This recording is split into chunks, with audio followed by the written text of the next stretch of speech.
C'est haricots qu'il faut faire là. Comme à la maison, le déjeuner est un rendez-vous convivial, immanquable. 8, 10, 11, 12, 13, 14, 15, 16, 17, 18, 19, 20, 21, 22. Ici, pas de différence entre les travailleurs sociaux et les bénéficiaires. On va bien manger. Hein. Tout le monde doit mettre la main à la pâte. Si tu veux faire une sauce salade, une grande sauce, hein, pour le... Une grande sauce. Bah t'en fais une et j'en fais une autre avec du citron. Moi j'aime bien le citron. Entre 11h30 et 2h30, on chôme pas. Après on se pose autour du café, mais là c'est le moment du rush en fait, c'est ça, hein, c'est comme en cuisine. Là on va regarder ce que ça donne. Ouh, ouh, ouh. Elles sont cuites, hein. Elles sont... Oui, il nous a donné des merguez de boucher gratos. Ouais. Ces femmes vivent à la rue, dans des squats, des hôtels ou de très petits appartements. Ici, elles viennent donc chercher plus qu'un repas, un moyen de se raccrocher à une vie plus normale.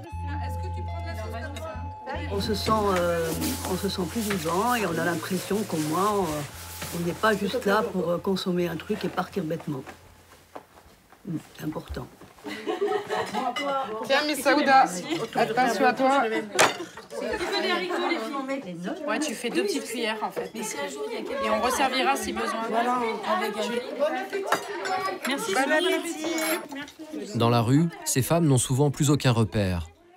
Alors partager ensemble un repas, c'est retrouver les gestes du quotidien et rompre la solitude. Héros, il nous faut une essuyeuse de toute urgence.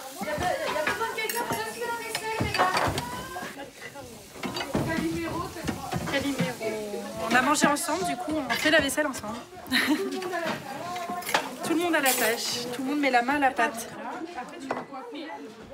Une entraide et des moments partagés ensemble, comme dans une vraie famille.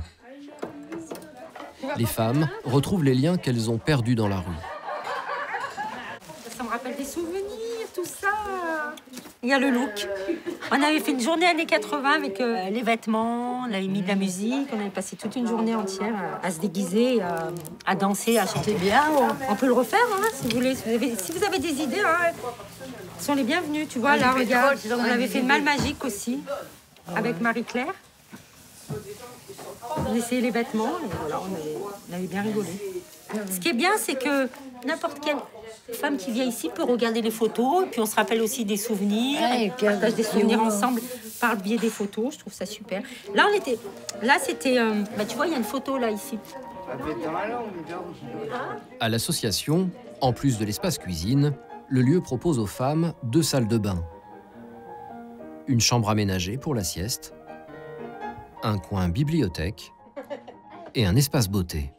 Avance-toi un petit peu, mets-toi un peu en face de la classe. Là, les assistantes sociales s'improvisent coiffeuses. Une manière de redonner confiance à ces femmes déracinées. Qu'est-ce que ça t'apporte qu'on prenne soin de toi? Ça m'apporte de tout. Du bien-être? Ouais. Au début, à l'ISEA, on n'arrivait pas trop à la canaliser. Au début que tu étais ici. Et on avait trouvé un peu cette technique-là. Autour du lisseur, du brushing pour discuter. Moi, j'arrivais à discuter avec toi autour de ça au début. Tu te souviens ou pas? Ouais. Maintenant, ça va. Maintenant, il y a du lien, donc on arrive à faire plein d'autres choses. Mais au début, c'était uniquement autour de la coiffure. Que tu étais plus posée, en tout cas. Alizéa fréquente le lieu depuis 2 ans. En totale perdition, la jeune fille de 16 ans commence tout juste à reprendre pied. Grâce au soutien de l'association, elle compte bientôt suivre une formation professionnelle. Tu veux la frange de quel côté? N'importe. Tu me fais confiance? Ouais. Elle a aussi rompu sa solitude en se faisant de nouvelles amies, comme Messaouda, une ancienne SDF qui vit aujourd'hui dans un petit appartement. Moi, ce que j'ai remarqué toutes les deux, c'est que vous vous soutenez. Bah oui. Parce que Alisa, elle est un petit peu en manque de confiance en soi. Et des fois, elle disait « Oh, vous allez vous foutre de moi », des choses comme ça. Et Messaouda, j'adorais comme elle répondait. Elle disait « Mais pourquoi on se foutrait de toi? Tu peux essayer quand même. » Comme pour les gâteaux, là, quand vous faisiez les gâteaux. Ouais. « Mais je vais pas y arriver. » Et au final, votre gâteau, il était bien. Hein. Bah ouais. Il était super bon. Bah on prend une boîte de nuit. Ah bah là, vous êtes toutes les deux coiffées, maquillées. Bon, allez, en soirée, t'inquiète. Et voilà. Merci, Julie. Tu vas voir comme t'es belle? Belle. Oui, t'es belle. Je pense que le local, il est là pour Une fois par mois, toutes se réunissent pour améliorer la vie du local. Un rendez-vous qui permet à chacune de s'exprimer et surtout de s'impliquer. Ils doivent évoluer et le local il doit évoluer avec les demandes de chacun.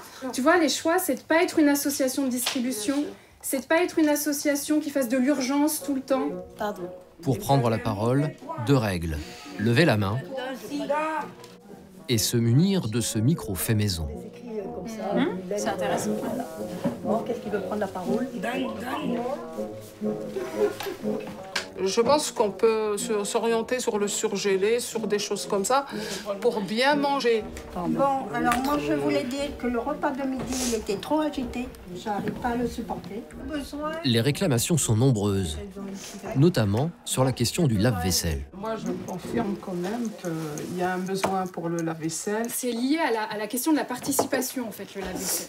Il y avait aussi des femmes qui disaient qu'elles aimaient faire la vaisselle parce qu'elles ne la faisaient pas à l'extérieur et que du coup, ça les remet dans une vie quotidienne. Donc pour elles, c'était important. Moi, je pense que le problème, c'est pas la vaisselle, on avait prédit pour justement l'esprit participatif du lieu pour que ça reste convivial. Oui.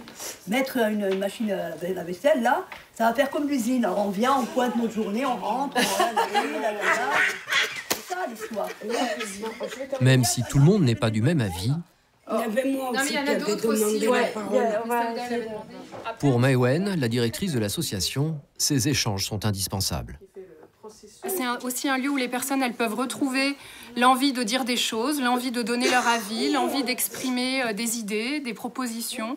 Donc c'est s'exprimer, c'est se confronter parfois, c'est débattre, c'est décider ensemble aussi. C'est être informé, donc voilà, c'est tout ça les réunions entre nous. Ces moments partagés redonnent aux femmes de l'énergie pour affronter leur quotidien. Malheureusement, ces associations et les différentes initiatives de solidarité en faveur des femmes restent peu nombreuses. Résultat, leur situation n'évolue pas.